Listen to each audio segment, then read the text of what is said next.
Hi everyone, Big Thinny Sleep Tano here, the internet's busiest music nerd, and it's time for a review of this new Xiu Xiu project, Ignore Grief. This is the newest full-length LP from experimental music veterans Xiu Xiu, who are always cooking up something interesting, daring, and conceptual, especially in this leg of their career. Whether it's Nina Simone covers, or reimagining the Twin Peaks soundtrack, one of their snappiest records in years, forget one of their most harrowing records in years, A Girl with Basket of Fruit. There was also that series of duets on their last project, Oh No. Point is, you never really know what you're going to get on a new album from Xiu Xiu, which is as true as ever on their 13th full-length LP here, because not only does this new record feature a lot more vocals from longtime member and multi-instrumentalist Angela Suh, but Xiu Xiu has also been officially joined this time around by drummer David Kendrick, who's known for playing with new wave and alt-pop weirdos like Devo and Sparks. But don't let that trick you into thinking that we're in for something light or tongue-in-cheek this time around, because I think Ignore Grief is an attempt at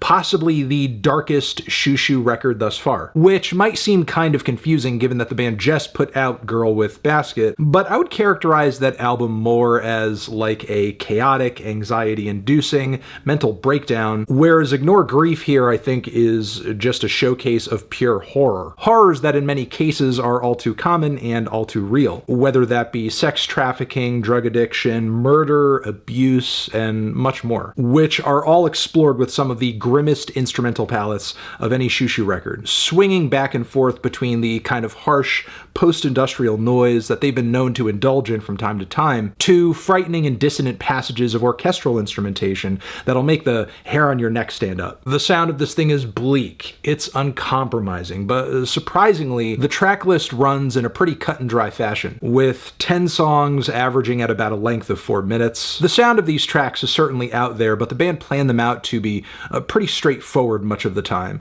Also, the song titles are quite something. The Real Chaos Cha-Cha-Cha, 666 Photos of Nothing, Perump, as well as Dracula Parrot, Moon Moth, just to name a few. So yeah, those are something, and the instrumentation on these tracks is even more something. Plenty of bone-chilling moments to be had. There's Border Factory, whose mechanical drums, clangs, bangs, and wailing synthesizers sound like an assembly line where they make nightmares. Angela's muttered spoken word passages on the track sound like a depressed floor manager's loudspeaker announcements being drowned out by the chaos. I just wish it developed more across the length of the track. I don't know, hit a climax or something at the end, rather than just sort of fizzling out. There's also the opener, whose rigid percussion hits, squeaks, hits of rumbling bass and noise and piano all feel like I'm stuck in Satan's cuckoo clock. Once again though, the ending is sort of abrupt, and Angela's vocal passages, as chilling as they are, often get smothered in the mix. I do think her vocals shine a bit more though on the tracks MAYBAE, BAEBY,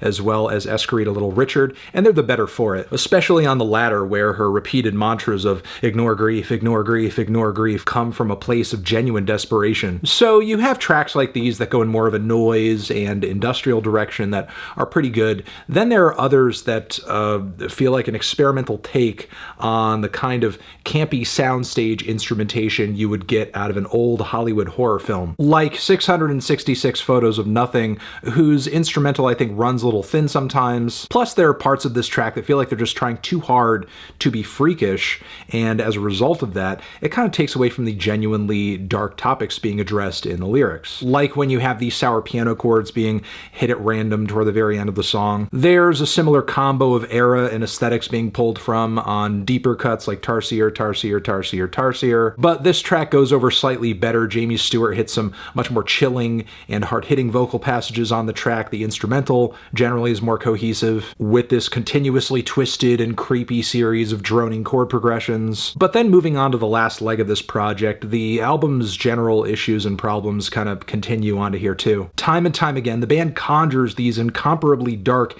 instrumental palettes, orbiting around really twisted subject matters, which in concept is fine, but the progressions often stagnate after a while, especially with such meandering vocal performances. And nowhere is this more apparent than on the 8-minute closer for M, which does start strong with some bone-crushingly harsh passages of noise and bass, all culminating. But a great deal of the song's first leg is spent impatiently shifting from idea to idea, preventing any real development from happening, and then we eventually progress to a point where at the very end we're kind of riding this drone until it ascends into a high-pitched wail, and we're essentially out of here. Which, I don't know, was really anything than edge of my seat, frankly. Sadly, I'm not really crazy about this Xiu Xiu record. There were pockets, there were moments, there were tracks whose darkness really did cut deep. The content of the lyrics as well is uncompromising and for sure will be shocking and triggering to some, so tread lightly, I would say. And again, this is fine. Xiu Xiu has addressed very dark subject matters in their music before,